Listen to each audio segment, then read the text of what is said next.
तो अब हम यहाँ पे ये देखते हैं कि वो वाला जो काम परफॉर्म हुआ है कि डाटा जो है वो पेज के नेविगेट करने पे गेट वाली रिक्वेस्ट जो है वो डाटा ऑटोमेटिकली लेके कैसे आ रही है। कैटेगरी सर्विस में आते हैं यहाँ पे। ये वाला काम परफॉर्म करने के लिए आपने यहाँ पर, ये आपको नजर आ रहा है प्रोवाइड्स टैग्स, ठीक है। ये वाली जो चीज प्रोवाइड टैग्स है, ये आपने दो इसके नाम है, एक है इनवैलिडेट टैग्स और एक है प्रोवाइड टैग्स। अगर आप यहाँ पे आओ और आपने टैग टाइप्स जो है, ये कैटेगरीज, यानी आपने जिस सर्विस के अंदर ये काम कर रहे हो, मैं कैटेगरीज के अंदर काम कर रहा था तो मैंने टैग टाइप, ये एक कीवर्ड है इनका रिडक्स टूलकिट वालों का, उसकी वैल्यू के अंदर ये मैंने नाम अपनी मर्जी से चूज कर लिया कि ये कैटेगरीज के लिए मैं काम कर रहा हूँ। अगर मैं यूजर्स के लिए कर रहा था तो मैं यहाँ पे लिख देता यूजर्स, ठीक है। ये नाम है अकॉर्डिंग टू सर्विस आपने रख देना है। उसके बाद आपने क्या करना है, आपने जितने भी एंड पॉइंट्स चलाने हैं ना, उन सब एंड पॉइंट्स के अंदर जितनी भी म्यूटेशन वाली क्यूरीज है ना, म्यूटेशन वाली क्यूरीज, उन सब के अंदर आगे आपने कीवर्ड लगाना है इनवैलिडेट टैग्स, ठीक है। और उसमें आपने जो ऊपर टैग टाइप्स में बताया ना कैटेगरीज, ये वाला नाम आपने यहाँ पे उसको एरे ब्रैकेट में डाल देना, ठीक है। जितनी भी आपके पास म्यूटेशन वाली होगी उन सब के अंदर आपने इनवैलिडेट्स लगाना है। लगाना कहाँ पे है, जब आपकी म्यूटेशन के अंदर ये वाली जो क्यूरी है ना, आपने यहाँ पे क्लिक करना है, इसकी ब्रैकेट है यहाँ तक। जैसे ही ये वाली ब्रैकेट खत्म होगी, यानी ये क्यूरी वाला कोड खत्म होने के फौरन बाद आपने क्या करना है, इनवैलिडेट टैग्स को कॉल करना है म्यूटेशन के अंदर, ठीक है। उसके बाद आपने क्या करना है कि जब आपने, अब आपकी गेट वाली रिक्वेस्ट थी तो आपने गेट वाली के अंदर जो ये वाली क्यूरी है ना, इसको कॉल करने के बाद, यानी क्यूरी का कोड खत्म होने के बाद आपने यहाँ पे उसको बताना है प्रोवाइड्स टैग्स। दो चीजें होंगी, इनवैलिडेट टैग्स और प्रोवाइड टैग्स। इनवैलिडेट टैग्स आपने लगाने म्यूटेशन में, और ये जो प्रोवाइड टैग्स है ये आपने लगा देना है गेट वाली में, ठीक है। अब नाम आपने वही लिख दिया, यहाँ पर भी कैटेगरीज लिख देना है, और आपने जो यहाँ पर नाम लिखना है ये भी कैटेगरीज है। ये नाम कहाँ से लेना है, आपने सबसे पहले इस नाम को ऊपर बनाना है टैग टाइप्स के नाम से। जो नाम आपने इसके अंदर लिखना है दोनों को नीचे आपने वही दे देना है, दो चीजें, इनवैलिड टैग और उसके बाद प्रोवाइड। प्रोवाइड वाला आपने गेट वाले में प्रोवाइड कर देना है, और इनवैलिड वाला आपने, अब नीचे ये देखो फैच क्यूरी के नाम से एक और बनी है सर्विस, इसके अंदर भी क्या लगा हुआ है, क्यूरी। तो क्यूरी से हमें क्या नजर आएगा कि ये गेट करने के लिए, एक तो क्यूरी आपको क्यूरी के अंदर मिलती है, ये और क्यूरी है, ये वाली क्यूरी आपको बताती है कि ये गेट करने के लिए है, तो इसके अंदर भी क्या लगेगा, प्रोवाइड्स टैग, ठीक है। उसके बाद अगर ये वाली फेच ऑल कैटेगरीज वाली क्यूरी है तो इसके अंदर भी क्या लगा होगा, प्रोवाइड्स टैग। अगर कोई ऐसी होगी जो क्रिएट कर रही है, अपडेट कर रही है, डिलीट कर रही है, तो उसमें क्या लगा होगा, इनवैलिडेट टैग।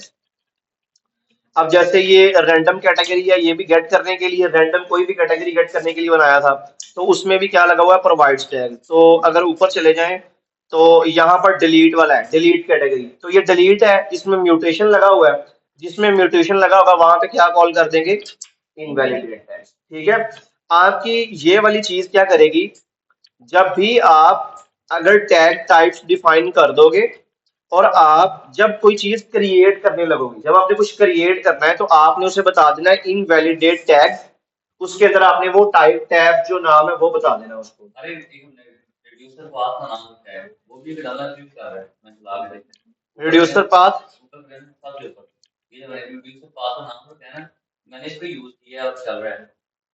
कौन सा, ये जो रिड्यूसर पाथ कैटेगरी आप लिखा है इसको अगर यूज करते हैं ना इनवैलिड और वैलिड, तो ये भी चल रहा है।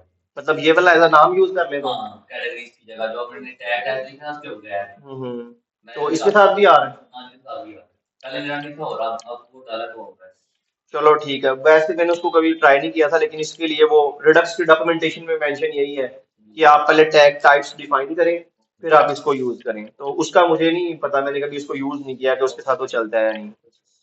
अच्छा, अब ये इनवैलिड टैग्स कहाँ पे लगा होगा, क्रिएट करने वालों के ऊपर। आपने क्या करना है, जितने भी क्रिएट करने वाले राउट्स होंगे उनमें आपने इनवैलिडेट, जिनमें आपने गेट करने वाले वहां पे आपने प्रोवाइड टैग, जैसे ही कोई चीज क्रिएट होगी उसके बाद फौरन बाद क्या होगा, गेट वाला कोई ना कोई आपने चलाना है, क्योंकि आपने यहां से क्रिएट करना है और आपने क्या कोशिश करनी है कि जो क्रिएट किया है ना, अब जिस पेज पे जा रहे हैं वहां पे ये ऑटोमेटिकली गेट होके आ भी जाए।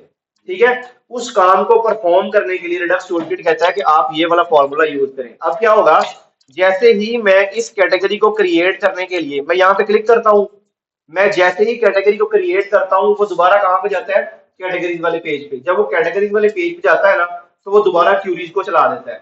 जब क्यूरी दोबारा चलती है तो वो यहाँ पे जो कोड है रिडक्स टूलकिट के अंदर, इस कोड को देखता है, ये वाला कोड देखता है और कहता है कि आपने जो क्रिएट किया है इसके अकॉर्डिंग ऑटोमेटिकली दूसरे पेज पे चीजें अपडेट यानी गेट होना शुरू हो जाएंगी। ये कौन करेगा, ये इनवैलिड डेट टैग्स और प्रोवाइड टैग्स का काम करेंगे। ठीक है, जैसे ही मैं उस पेज को छोड़ के उस पेज पे जाऊंगा तो वो गेट की क्यूरीज ऑलरेडी गेट होना शुरू हो जाएगी, तो वो दोबारा जो है वो डाटा को उस पेज के ऊपर लेके आएगी। अब वो मुझे दोबारा कॉल करने की जरूरत नहीं पड़ेगी। इन शॉर्ट ये, जब आपने इन दोनों को कनेक्ट कर दिया, इनवैलिडेट को आपने लगा दिया म्यूटेशन के अंदर, प्रोवाइड टैग्स को आपने लगा दिया क्यूरी के अंदर। इसका मकसद क्या है, जैसे ही क्रिएट वाला चला, इस इनवैलिडेट टैग्स ने उसको बता देना है गेट वाले को कि क्रिएट वाला कोई ना कोई चल गया है। तो जब क्रिएट हुआ होगा तो इसने अपने अकॉर्डिंग कोई गेट वाला चला देना है। जब भी मैं जिस पेज पे जाऊंगा तो इसने वहां पे जाके गेट वाली क्यूरी को खुद ब खुद कॉल कर देना है, हमें कॉल करने की जरूरत नहीं पड़नी।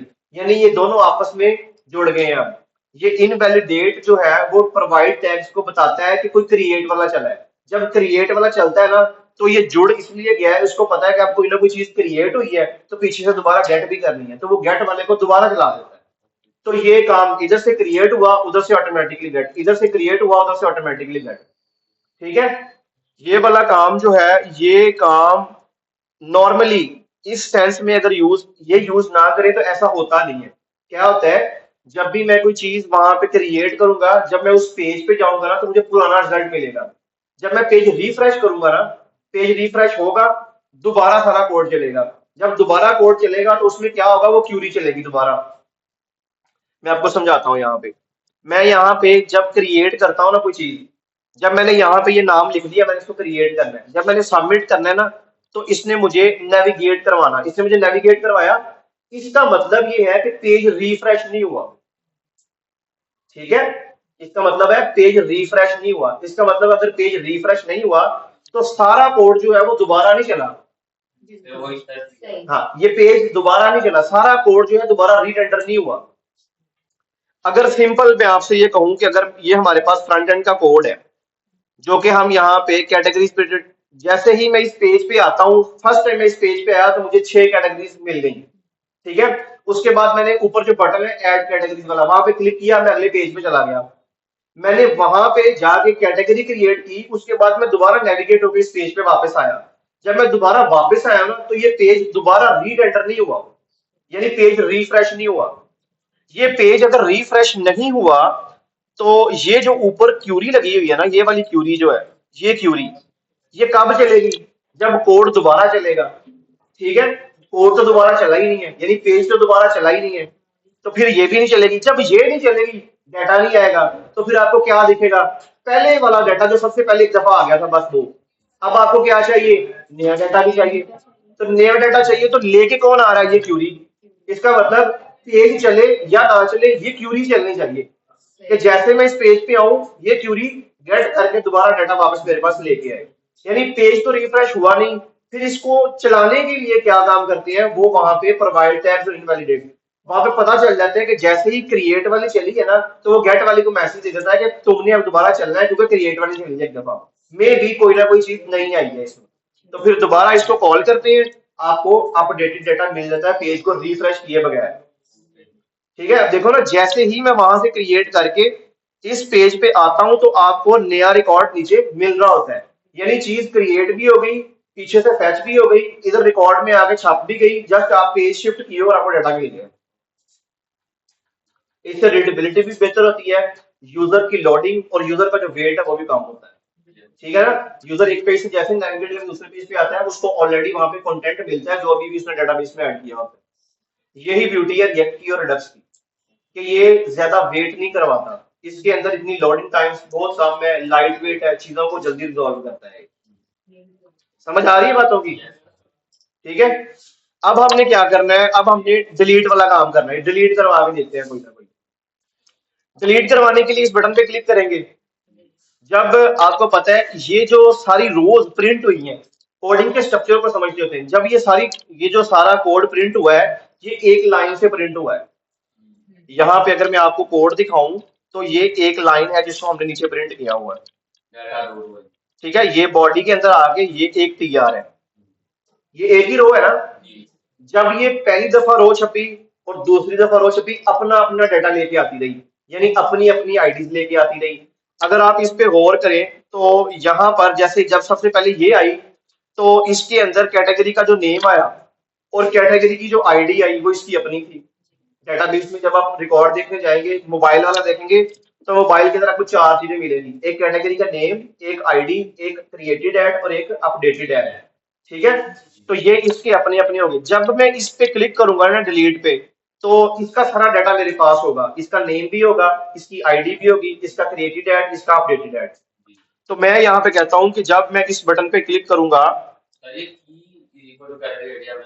हाँ ये वाला जो है ये मैप मेथड का एक वार्निंग एरर है। कहता है कि मैप मेथड कहता है कि आपने हर चीज को यूनिकली प्रिंट करवाना है, सेम चीज को प्रिंट नहीं करवाना। तो वो कहता है अगर किसी चीज को आपने यूनिक बनाना है ना, तो जो चीज प्रिंट हो रही है ये ऐसा आपने दिखाना है कि जब आपने एक चीज प्रिंट करवा ली, अब इससे जो आगे वाली चीज प्रिंट होनी है ना, वो पहले वाली से मुख्तलिफ है, यानी पहले वाली से नई चीज है। तो इसलिए वो कहता है कि ये जो यहाँ पर की है ना, इसके अंदर आप कैटेगरी की आईडी, कैटेगरी की ऐसी चीज जो यूनिक हो वो डाल दो, ताकि उसे पता चलता जाए कि उसने ये जो टीआर है ये कितनी दफा प्रिंट होना है, 6 दफा। पहली दफा प्रिंट हुआ तो यहाँ पे उसको की के अंदर एक आईडी मिल जाएगी, किसकी आईडी, यानी जो पहली कैटेगरी होगी उसकी आईडी। अगर दूसरे की भी आईडी सेम होगी तो ये मुझे वार्निंग देगा कि ये रिपीटेड डाटा आ रहा है, ये सेम डाटा है, इसको प्रिंट ना करवाओ। ये इस चीज को कवर करने के लिए ना मैप मेथड खुद से ये की प्रोवाइड करता है, जिसमें हम इस वार्निंग एरर को मतलब सजेस्ट देते हैं कि ये जो डाटा है ये यूनिक है। इसमें आपने हमेशा की पास करनी है और की में आपने इस जगह पर कोई ना कोई यूनिक वैल्यू पास करनी होती है। मेरे पास यूनिक वैल्यू मेरे रिकॉर्ड में क्या है, आईडी। ठीक है, तो वो मैंने यहाँ पे कैटेगरी में से निकाल के आईडी दे दी। जब जब कैटेगरी प्रिंट होगी हर कैटेगरी की अपनी आईडी आएगी, तो मैप मेथड को लगेगा नया नया रिजल्ट आ रहा है, नया नया डाटा प्रिंट हो रहा है। उसके बाद यहाँ पर हमारे पास एक बटन है, ये वाला बटन जो आपको वहां पे डिलीट के नाम से नजर आ रहा है। ठीक है, इस बटन पे हमने क्या करवाना है, क्लिक। तो बटन पे क्लिक के लिए रिएक्ट का कौन सा इवेंट चलता है, ऑन क्लिक। यहाँ पे जब मैं कहता हूँ ऑन क्लिक होगा तो इसके अंदर एक फंक्शन चलाना है तुमने, वो फंक्शन होगा डिलीट कैटेगरी वाला। ठीक है, अब आप लोगों ने मुझे बताना है कि ये जो फंक्शन है ये मैंने इस तरह क्यों नहीं लिखा। फंक्शन इस तरह लिखते हैं ना, मैंने उस तरह यानी मैंने एरो फंक्शन में क्यों लिखा है उसको, इसी नाम का ऊपर फंक्शन बनाना पड़ना था और उसमें से डाटा कॉल करना पड़ना।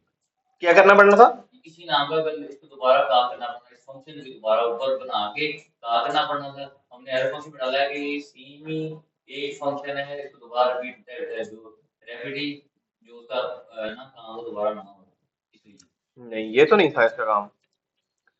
देखो फंक्शन जो है एक्चुअल में कॉल कैसे होता है, इस तरह कॉल होता है ना, फंक्शन का नाम आगे उसके ये वाले ब्रैकेट्स, ऐसे ही है। ये बिल्कुल ठीक है। रिएक्ट की एक लिमिटेशन है, रिएक्ट कहता है कि अगर आप फंक्शन को कॉल करते वक्त कोई आर्ग्यूमेंट पास करना चाहते हो ना, और वो फंक्शन जो है वो आप किसी इवेंट में यूज कर रहे हो, यानी ऑन क्लिक है, ऑन चेंज है, आपका कस्टम फंक्शन अगर किसी इवेंट में कॉल हुआ और आपका फंक्शन कोई आर्ग्यूमेंट चाहता है, यानी ये आर्ग्यूमेंट मुझे चाहिए, मेरे फंक्शन को चाहिए, तो कहता है फिर आपको अपना जो फंक्शन है वो एरो फंक्शन में कॉल करना पड़ेगा। सिर्फ और सिर्फ ये आर्गुमेंट पास करने के लिए मुझे ये एरो फंक्शन लगाना पड़ा, और कुछ भी नहीं किया। बाकी सारी साइंस वही है। ये फंक्शन ऊपर कहीं ना कहीं डिफाइन करना पड़ेगा, तो वो करेंगे, इधर भी करेंगे। लेकिन ये एरो फंक्शन सिर्फ इसलिए डिफाइन किया, रिएक्ट कहता है कि अगर आपका फंक्शन, जो कि ये मेरा फंक्शन है डिलीट कैटेगरी, ये मेरा कस्टम फंक्शन है जो मैंने खुद बनाया, ये रिएक्ट का फंक्शन नहीं है। मेरा फंक्शन अगर रिएक्ट के किसी इवेंट में कॉल हो रहा है, जैसे कि ऑन चेंज है, ऑन माउस ओवर है, ऑन चेंज है, ऑन क्लिक है, तो मेरा चल रहा है ऑन क्लिक के अंदर, ये सारे इवेंट्स हैं।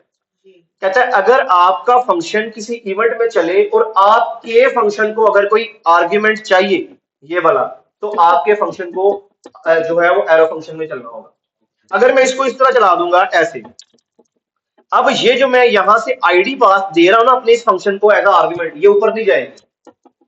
बस ये काम करने के लिए हमने ऐसा करना होगा, ठीक है। अब देखो मेरा ये वाला फंक्शन चलेगा, इस फंक्शन को कैटेगरी डॉट आईडी, यानी जिसके ऊपर मैंने भी क्लिक किया होगा उसकी आईडी यहां से इस फंक्शन को एज अ आर्ग्यूमेंट पास हो जाएगी। तो ये फंक्शन मैंने ऊपर कहीं बनाया भी होगा डिलीट के नाम से, ये है डिलीट कैटेगरी। आपको पता है आर्ग्यूमेंट रिसीव करने के लिए आपको क्या करना पड़ता है, पैरामीटर। मैंने क्या पास किया, आईडी, तो मैंने ऊपर नाम भी क्या दे दिया, आईडी का, ताकि मुझे पता चल जाए। अच्छा यहाँ पे मैंने क्या किया, मैंने उसको एक मैसेज लगा दिया कन्फर्म का, मैंने कहा विंडो डॉट कन्फर्म, कन्फर्म करो are you sure you want to delete. अगर वो श्योर है, यानी गलती से तो क्लिक नहीं होगा डिलीट के ऊपर, अगर नहीं हुआ तो वो कैंसिल कर दे, अगर वो डिलीट करना चाहता है तो ओके कर दे, वो डिलीट हो जाएगा। अगर वो ये कंफर्मेशन मैसेज को एक्सेप्ट कर लेगा तो इसका मतलब उसने डिलीट करना है, और अगर मे भी गलती से डिलीट पे क्लिक होगा तो वो कैंसिल करके वापस आ जाएगा। ये विंडो डॉट कन्फर्म है, ये विंडो हमने शायद डॉक्यूमेंट से लिया होगा, ऊपर देख लेते हैं डॉक्यूमेंट।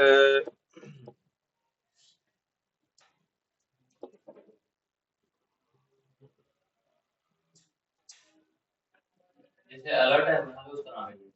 हाँ ये जो है ना documents, document dot gate element by ID, वो वाली चीजें यहाँ पे विंडोज में से निकाली हैं उसने। तो ये बाय डिफॉल्ट ही मिल रहा है, इसको कहीं से एक्सपोर्ट नहीं किया, यानी कि वो अलर्ट वाला काम ही है जो रिएक्ट खुद प्रोवाइड कर रहा है।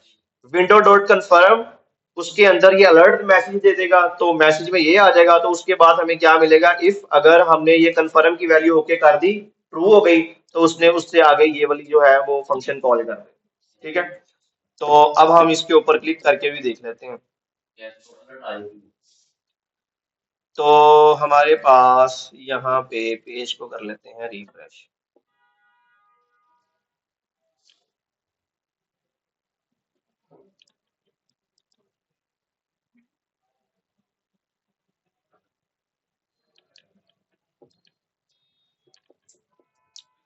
अब हम मोबाइल पे क्लिक करते हैं डिलीट पे, तो यहाँ पे हमारे पास आ रहा है are you sure you want to delete this category. अगर हम इसको कैंसिल कर देंगे तो वो कैंसिल हो जाएगा, अगर हम ओके कर देंगे तो वो उसको ट्रू मिल जाएगा। कैंसिल का मतलब फॉल्स, ओके का मतलब ट्रू। इफ को अगर ट्रू मिले तो फिर वो आगे फर्दर चलेगा, अगर नहीं तो वो वहां पे कैंसिल कर देगा। अगर मैं यहाँ पे क्लिक करता हूँ, ओके को एक्सेप्ट करता हूँ, तो इसका मतलब जो हमने यहाँ पे कंडीशन लगाई है नीचे, ये कन्फर्म जो है इसको फॉल्स, कैंसिल करने पे फॉल्स, ओके करने पे ट्रू। अगर ट्रू होता है तो आपकी इफ चलती है। मैं कहता हूं अगर ट्रू हो तो हमने ये वाला काम कर देना है, रिमूव कैटेगरी आईडी। ये हाँ मैं बताता हूँ क्या है। ये देखो ये जो आईडी है, इस आईडी को हमने कहाँ पे लेके जाना है, ये जो डाटा रिकॉर्ड है कहाँ से डिलीट करवाना है हमने, डेटाबेस में से। हम ये वाला काम, क्रिएट करने वाला काम, गेट वर्क करने वाला काम कैसे कर रहे हैं, सर्विस के थ्रू कर रहे हैं। तो हमने ये आईडी सर्विस तक पहुंचानी है, डिलीट कैटेगरी की सर्विस को पहुंचानी है। तो फिर हमें क्या करना पड़ेगा, स्टोर में आके, कैटेगरी सर्विस में आके, यहाँ पे एक एंड पॉइंट्स के अंदर जैसे क्रिएट है, उसके बाद है गेट और डिलीट, ये डिलीट वाला है, इसको ऑन कर देते हैं, ठीक है। डिलीट कैटेगरी सर्विस बन जाएगी। अब ये क्यूरी होगी या म्यूटेशन, ये डिसाइड करना है, क्योंकि हमारे पास डाटा है आईडी, हमने आईडी भेजनी है, तो जिसमें भी डाटा पड़ा होगा भेजना होगा वो म्यूटेशन होगा, तो इसलिए हमें म्यूटेशन कॉल कर दिया यहाँ पे। उसके बाद यहाँ पे क्यूरी आएगी, और ये इनवैलिडेट टैग्स और प्रोवाइड टैग्स में तो आपको पता चल ही गया कि हमने लगाने हैं। अब यहाँ पे मैंने यूआरएल के अंदर उसे बताना है डिलीट कैटेगरी के नाम से यहाँ तक क्या होगा, एक राउट होगा, और उसके लास्ट पे हमने आईडी को अटैच करना है, जो पीछे से आईडी हमने उसको भेजी है। तो वो आईडी आपको एज अ पैरामीटर यहाँ पे आ जाएगी। उसके बाद मैंने उसको यहाँ पे जोड़ दिया इसके साथ। अब रिक्वेस्ट कहाँ जाएगी, लोकल होस्ट 5000/API, और उसके बाद आधा यूआरएल यहाँ से उठाएगा और इस राउट पे रिक्वेस्ट चली जाएगी, ठीक है। उसके आगे क्या लगा होगा, आईडी। अब ये वाला राउट हमने क्रिएट करना है, क्योंकि पहले हमने सिंपल राउट्स क्रिएट किए हैं, ये वाले राउट्स हमने क्रिएट नहीं किए जिनमें डायनामिक डाटा भी जा रहा हो। तो अब हम यहाँ पे उसको जब हम कॉल करते हैं ना कैटेगरीज,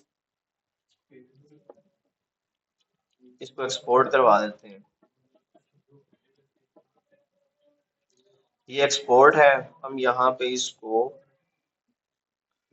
यूज करते हैं। यूज करने के लिए ये वाली म्यूटेशन ऐसे कॉल करेंगे, ठीक है, यूज डिलीट कैटेगरी म्यूटेशन, वहां पे एक्सपोर्ट भी ऐसी की होगी, वहां पे जो एक्सपोर्ट किया है उसे हमने इस तरह किया है, ठीक है। डिलीट कैटेगरी उसका नाम था, सबसे पहले हमने क्या लगा लिया यूज, वो म्यूटेशन थी तो हमने लास्ट पे क्या ऐड कर दिया म्यूटेशन, तो नाम क्या बन गया यूज डिलीट कैटेगरी म्यूटेशन। तो इसको हमने जब वहां पे कॉल किया तो इस नाम से कॉल करेंगे, इसको ऊपर एक्सपोर्ट भी कर लिया हमने। अब जब ये वाली रिक्वेस्ट है तो ये डाटा लेके जाने वाली है और ये म्यूटेशन है, तो म्यूटेशन के पास क्या होती है एरे ब्रैकेट, गेट करने वाले के पास क्या होगा करली ब्रैकेट, ये चीजें आपने याद रखनी है। तो आपको पता है कि जब आप म्यूटेशन चलाते हो तो सबसे पहले आपको क्या मिलता है एक फंक्शन, उसके बाद आपको क्या मिलता है एक रिस्पॉन्स। ये वाला फंक्शन अब हमने कहाँ कॉल कर दिया यहाँ पे। अब ये वाली आईडी जो है वो यहाँ पे आएगी और ये इस म्यूटेशन को कॉल करेगा तो सर्विस के पास पहुंच जाएगा, सर्विस बैकएंड को रिक्वेस्ट करेगी। अब सर्विस जब बैकएंड को रिक्वेस्ट करेगी तो रिक्वेस्ट जाएगी कहाँ पे, बैकएंड के किस राउट पे जाएगी, डिलीट कैटेगरी के राउट्स पे, यानी वो राउट जो हमने यहाँ पर डिफाइन करना है, हमने यहाँ पर जो राउट बनाना है उस राउट पे, यानी इस राउट पे रिक्वेस्ट जाएगी, ऐसा ही है। तो ये राउट हमारे पास अभी तक नहीं है तो ये राउट हम बनाते हैं। अभी हम आ जाते हैं कैटेगरी राउट्स के अंदर कंट्रोलर्स में और यहाँ पे आ जाते हैं। अब हम यहाँ पे एक नया राउट क्रिएट करते हैं, तो उसका नाम क्या होगा यहाँ पे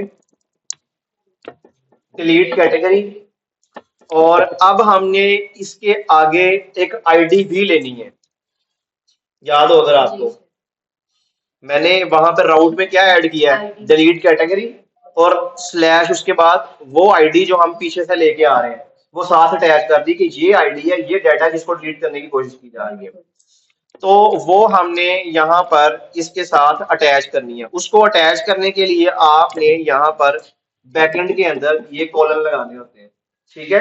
अब इसका मतलब ये होता है कि यहाँ तक जो राउट है वो स्टैटिक राउट है और ये जो डाटा है, ये वाला जो डाटा है ये कोई ना कोई डायनामिक चीज है, आईडी है, कोई नाम है, कोई चीज है जो राउट के साथ अटैच करके पीछे से भेजी जा रही है।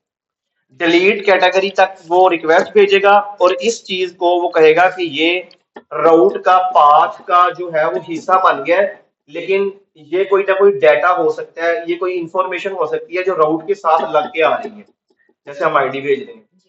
तो वो वाला राउट हमारा बन गया। अब इस राउट के ऊपर हमने क्या करना है, रिक्वेस्ट को एक्सेप्ट करने के लिए यहाँ पे कैटेगरी डॉट, अगर हम कंट्रोलर में आए तो कंट्रोलर में हमारे पास कितनी चीजें अभी तक, दो चीजें, एक है क्रिएट और दूसरा है हमारे पास गेट कैटेगरीज के नाम से। तीसरा हमें क्या चाहिए अभी जो कर रहे हैं वो डिलीट का, तो नीचे डिलीट वाला पड़ा होगा उसी को खोल देते हैं हम, ये वाला, ठीक है। ये वाला जो है वो डिलीट वाला काम करेगा तो इसको हम अनकमेंट कर लेते हैं, सेम वही फंक्शन, ठीक है। यहाँ पे ट्राई कैच, लेकिन उससे पहले यहाँ पे वो वाली आईडी जो हमने पीछे से भेजी है ना वो हमने पकड़नी है। उसको पकड़ने के लिए हमने यहाँ पे क्या लिखा, रिक्वेस्ट डॉट पैरम्स के ऊपर वाले जो पैरामीटर हैं उनमें रिक्वेस्ट में अगर रिक्वेस्ट डॉट बॉडी करें तो आपको डायरेक्ट डाटा मिलता है, अगर रिक्वेस्ट डॉट पैरम्स करें तो वो आपको यूआरएल में ले जाता है, यूआरएल में जो डाटा पड़ा है वो मिलता है, ठीक है। दो चीजें हैं, आपको जो डाटा आता है वो कैसे आता है request dot body dot ID, request dot body dot name, लेकिन ये चीज मैं बॉडी में नहीं भेज रहा, मैं यूआरएल में अटैच करके भेज रहा हूँ पीछे आईडी।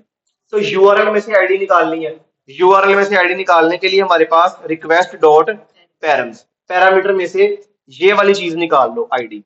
ये नाम आपको कैसे पता चलेगा कि आईडी ही निकालनी है, ये नाम वो नाम है जो आपने यहाँ पे सेट किया, ठीक है। अगर मैं यहां पर लिख दूं कि ये कैटेगरी आईडी है, ठीक है, तो आपको वहां पर यूआरएल में से निकालने के लिए भी यही वाला नाम चाहिए होगा, रिक्वेस्ट डॉट पैरम्स, और आपने यहाँ पे ये लिखना है कैटेगरी, वो एक वेरिएबल है, जो आपने यहां से रिक्वेस्ट भेजनी है, फ्रंट एंड से जब आप रिक्वेस्ट भेजोगे तो आपका यहां तक तो राउट है, लेकिन ये क्या है, ये ऐसा इंफॉर्मेटिव डाटा है जो पाथ नहीं है, जो पाथ के साथ लग के बस जा रहा है पीछे। तो ये एक आईडी है, ये कोई नाम भी हो सकता है, ये कोई भी इंफॉर्मेशन, ये कोई स्ट्रिंग हो सकती है, लेकिन इस केस में क्या है, अभी ये आईडी एक नंबर है।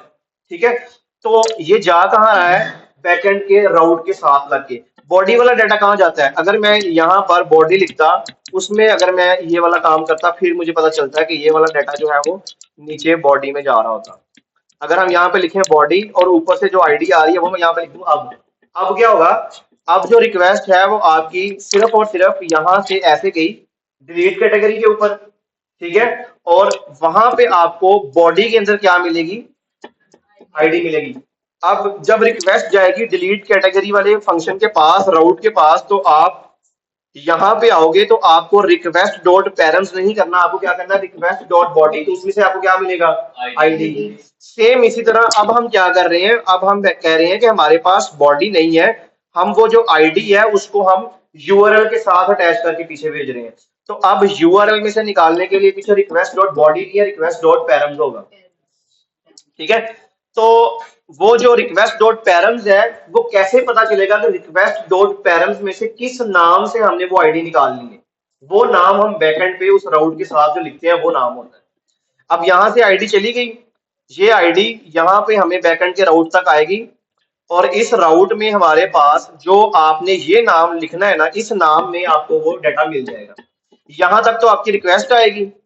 ठीक है, और उसके बाद जो आईडी है वो इस वेरिएबल में आके सेव हो जाएगी। तो इसका जो भी आप चाहो वो नाम दे सकते हो। तो इतने बड़े नाम नहीं देते ताकि आपका यूआरएल काफी बड़ा ना हो जाए, तो मैंने सिंपल उसको आईडी लिख लिया। तो इसमें मुझे क्या मिलना है, आईडी। तो मुझे पता है कि जब डिलीट कैटेगरी वाली रिक्वेस्ट आनी है, ये रिक्वेस्ट जानी है यहाँ पर, तो डिलीट कैटेगरी का जो है इसको अब हम यहाँ पे कॉल कर लें। ठीक है, बात समझ आ रही है। सबसे ऊपर हमने क्या लिखा हुआ है, कैटेगरी, यानी पूरी क्लास को हमने यहाँ पे बुला के रखा हुआ है, और उस क्लास के अंदर हम फंक्शन बनाते जा रहे हैं, क्रिएट, गेट, डिलीट, 3 बना लिए। मैंने कॉल सिर्फ और सिर्फ कैटेगरी को किया है, लेकिन यहाँ पर नीचे देखो तो मैं क्या करता हूँ, उस क्लास में से निकालता जा रहा हूँ category dot create, category dot categories यानी गेट कैटेगरीज, और कैटेगरी डॉट डिलीट कैटेगरी। ठीक है, तो इसलिए क्लास जो है वो फायदेमंद है कि आप एक क्लास बनाओ, उसमें सारे फंक्शन बनाते जाओ, अगर चाहिए क्लास का नाम डॉट वो फंक्शन, क्लास का नाम डॉट वो फंक्शन। तो अब ये डिलीट कैटेगरी का जब रिक्वेस्ट आएगी, तो रिक्वेस्ट और रिस्पॉन्स आपको पता है, दो चीजें आपको मिलती हैं। रिस्पॉन्स जो इधर से भेजेंगे हम फ्रंट एंड को, रिक्वेस्ट जो अभी वहां से आ गई है, तो रिक्वेस्ट में दो ही चीजें आती हैं, request dot body, request dot parent. अभी तक हमने दो ही चीजें देखी हैं। अब हमने पैरल्स में उसको बताना है कि पीछे क्या आया है, जो भी हमने उसे यहाँ पे बताना है वो हमारा आया है यहाँ पे इस वेरिएबल में। ठीक है, जो वेरिएबल हमने राउट में डिफाइन किया, आपको आईडी मिल जाएगी यहाँ पे। अब हमने क्या करना है, अब हमने उसे कहना है कि ट्राई कैच करो, ट्राई क्या करो, डिलीट करने की कोशिश करो। वो कहेगा कैटेगरी मॉडल, इसी में से डिलीट करवाना है, डॉट डिलीट वन, एक चीज डिलीट करवानी है हमें। ठीक है, वो डिलीट करवाने के लिए हमने उसे बताना है ये आईडी कौन सी आईडी है, वो आईडी जो यूआरएल में लग के आ रही है पीछे, और ये वाली जो आईडी है ये कौन सी आईडी है वाला, जो डेटाबेस में पड़ी है। यानी क्रिएट मॉडल अब क्या करेगा, अपनी डेटाबेस में जाएगा, उसको रिकॉर्ड्स में क्या मिलेंगे, आईडी, लेकिन उसकी आईडी के साथ क्या लगा होता है, अंडरस्कोर। अब ये समझ जाएगा कि ये मुझे बता रहा है कि मैंने इस वेरिएबल को फॉलो करना है और इसके साथ मैच करना है। मेरे रिकॉर्ड के अंदर जितनी भी आईडीज हैं, अगर इस आईडी में कोई आईडी पड़ी हुई जो मेरे रिकॉर्ड में पड़ा है उनसे मैच हो गया, तो मैंने उसको क्या करवा देना है, डिलीट करवा देना है। सिंपल। अगर ये डिलीट हो गया तो अब हमने क्या करना है, रिस्पॉन्स भेजना है सिंपल, कि ये काम हो गया आपका, ओके है, जो भी रिस्पॉन्स है वो हमारा। तो रिस्पॉन्स हमारा जो है वो 200 है, यानी 200 का रिस्पॉन्स का मतलब होता है ओके, कि आपका काम सक्सेसफुली हो गया है। तो उसके बाद हमारे पास जेसन में ये चॉइस है कि हम मैसेज में कुछ भी उसको भेज दें, यानी कि जैसे हमने भेजा your category has deleted successfully, और उसके बाद कैच जो है, कैच अगर आपको पता है ट्राई नहीं चलता तो कैच चलता है, यानी ये सर्वर की वजह से हम बताते हैं कि इंटरनल सर्वर एरर है, ट्राई नहीं चला, कैच चल गया। ठीक है, तो अब ये हमारा जो रिक्वेस्ट है वो कंप्लीट हो गई है। अब हम इसको वहां से एक जो डाटा है वो भेजते हैं और डिलीट करवा के देखते हैं।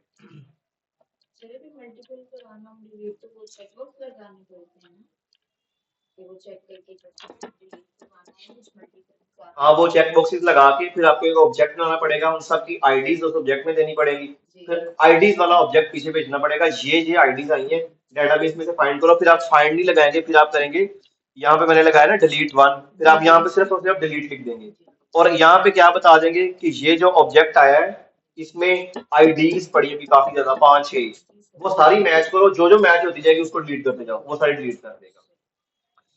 तो यहाँ पे हम इसको अब कहते हैं कि ये जो रिकॉर्ड है इसको डिलीट कर दो। अच्छा, जब ये डिलीट करेगा तो हमने इसको फ्रंट एंड पे भी देखना है। फ्रंट एंड पे देखने के लिए हमारे पास ये रिस्पॉन्स है, तो इस रिस्पॉन्स में हमें क्या मिलेगा,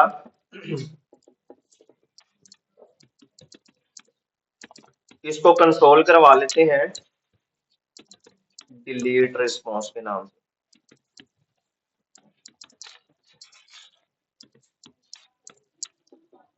पता चल जाएगा कि रिस्पॉन्स में हमारे पास डिलीट आया है या कोई एरर्स आए हैं।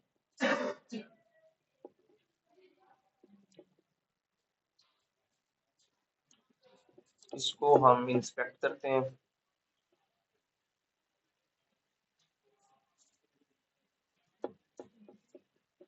कंसोल में आते हैं तो हम यहाँ पे जो लास्ट वाला है इसको डिलीट करते हैं, यहाँ पे डिलीट पे क्लिक करते हैं, आर यू श्योर, ओके करते हैं। ठीक है, तो यहाँ पे आ गया डिलीट रिस्पॉन्स, इसको हम ओपन करते हैं तो इसमें हमें क्या मिलेगा, जो एरर है वो एरर और लोडिंग जो है वो फॉल्स, इस सक्सेस अभी भी फॉल्स, और उसके बाद यहाँ पे ये जो एरर आया है स्टेटस जो है वो रिजेक्टेड हो गया है, और एरर्स को खोल के देखते हैं। इसमें हमारे पास है dog type is not valid Jason, original status parsing error, data को पार्स करने का एरर आ गया है।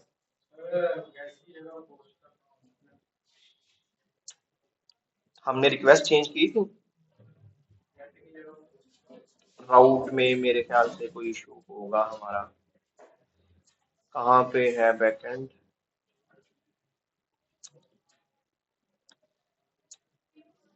यहाँ पे देखो ना यार, आप भी तो क्या कमाल करते हो,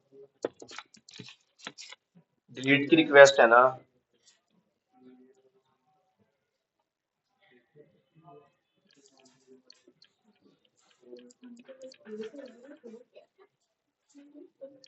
आप लोगों ने छुट्टियां की हैं ना, इसलिए आपको मैंने पहले भी कहा था कि मेरी मिस हो गई थी आपको आपकी तो मैं मुझे पता है कि आपने ड्यूटीज पे जाना था।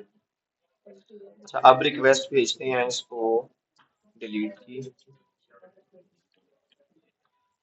इसको करते हैं डिलीट, ओके। ओके, तो अब हमारे पास डाटा आ गया।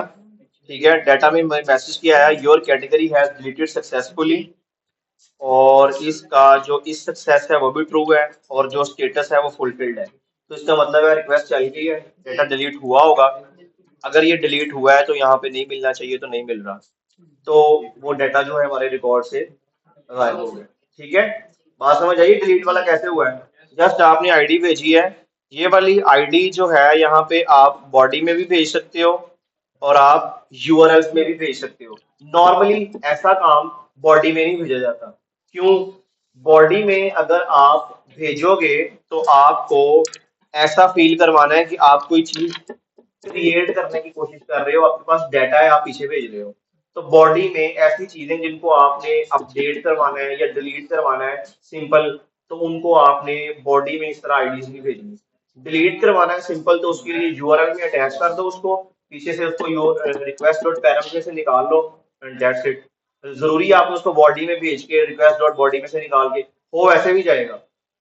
अगर वो आईडी मैंने आपको बताया ना, दो तरीके मैंने आपको बता दिए, अगर वही वाली आईडी मैं यहाँ पर जो कि रिस्पॉन्स में कैटेगरी सर्विस में अगर हम यहाँ पे आके उसको बता दें कि ये जो डिलीट वाला है, ये ये वाली जो आईडी मैंने यहाँ पे अटैच की है, मैं यहाँ पे अटैच ना करूँ तो यहाँ पे मैं क्या लगाऊंगा, बॉडी, और वो आईडी बॉडी में रख दूंगा। तो अब बॉडी में डाटा चला गया, तो पीछे से मैंने अब जो रिक्वेस्ट डॉट पेरेंट्स किया है वो मैं क्या करूंगा, रिक्वेस्ट डॉट बॉडी, तो आईडी आ जाएगी। मैं आपको एक ही चीज के अंदर दो दो चीजें इसलिए बता रहा हूँ, टाइम कम है, ताकि आपको हर चीज का आइडिया हो कि ऐसे भी किया जा सकता है, वैसे भी किया जा सकता है।